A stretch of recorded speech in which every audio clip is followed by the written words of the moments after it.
We're here with Natalia Karelaia. She's an associate professor at INSEAD and a discussant at the 2019 Women at Work Conference on INSEAD's Singapore campus.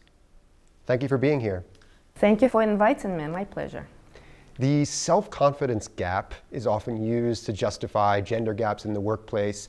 The idea being that women don't believe in themselves as much as men do, and therefore they don't come across as credible leaders to others.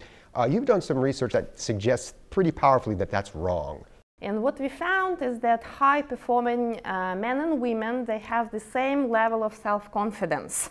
So where the equality breaks is after the self-confidence equation. Because it turns out that in order to be perceived as influencers in the organization, for men, it's enough to be high performers and the self-confidence. For women, there is an additional component that seems to be required, at least in our data. And that additional component is what we call prosocial behavior. That is, in addition to self-confidence, in order to be successful in an organization, in order to gain influence, women need to show that they care about the organization, that they care about their peers, that they dedicate time to help others at work. So there is a whole set of additional requirements that women have to have in order to benefit from this high self-confidence. And some examples of pro-social behavior, just in a really practical sense, would be? Helping peers, helping colleagues, maybe doing some tasks outside of usual working hours. To show that you really care, that the team achieves the results, for example, right? Or that the organization achieves the results. It's interesting because it also speaks to the self-perpetuating nature of gender roles. Because, you know, some might say, well, women are more pro-social by nature or by biology, but your research kind of suggests that it's because such behavior is rewarded for women that women will tend to pursue it. So that flies in the face of more biologically rooted definitions of gender, what men and women are. You are absolutely right. It's a kind of a circle, right? Because the gender stereotypes, they are descriptive behaviors and they are prescriptive behaviors. That is, people expect men and women to behave in a certain way, and women and men, they behave in a way which is consistent with those stereotypes. Stereotype-consistent behavior is rewarded, which brings us to the full circle, right? That in order to get the reward, I need to behave in a certain way, and that certain way is consistent with stereotypes, and we close the circle, basically, and the circle around. So both for women and for organizations, based on this, what are some recommendations? So what we suggest to organizations, well, of course, the first thing is to be aware of how organizational practices may reward certain behaviors or not, or may require certain behaviors only from some people, from some employees, but not from the others, from other employees. For example, if we really value pro-social behavior, helping others, helping peers, contributing beyond the job descriptions, then we need to make sure that everybody within the organization, men and women, are rewarded based on that behavior, rather than just requiring it for one group but not for the other.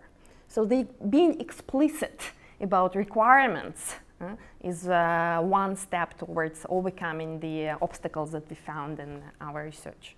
And talking about this pro-social behavior, caring for others, you know, in the conventional mindset, there's definitely a conflict between that kind of behavior and the more aggressive male-associated leadership behavior. And elsewhere, you've done research into the kinds of internal identity conflicts that women face when they attempt to gain leadership positions. Can you talk a little bit more about that? In another research project, we collected data from many female leaders and leaders-to-be, and what we found there is that sometimes women leaders or leaders-to-be, they experience what we call identity conflict.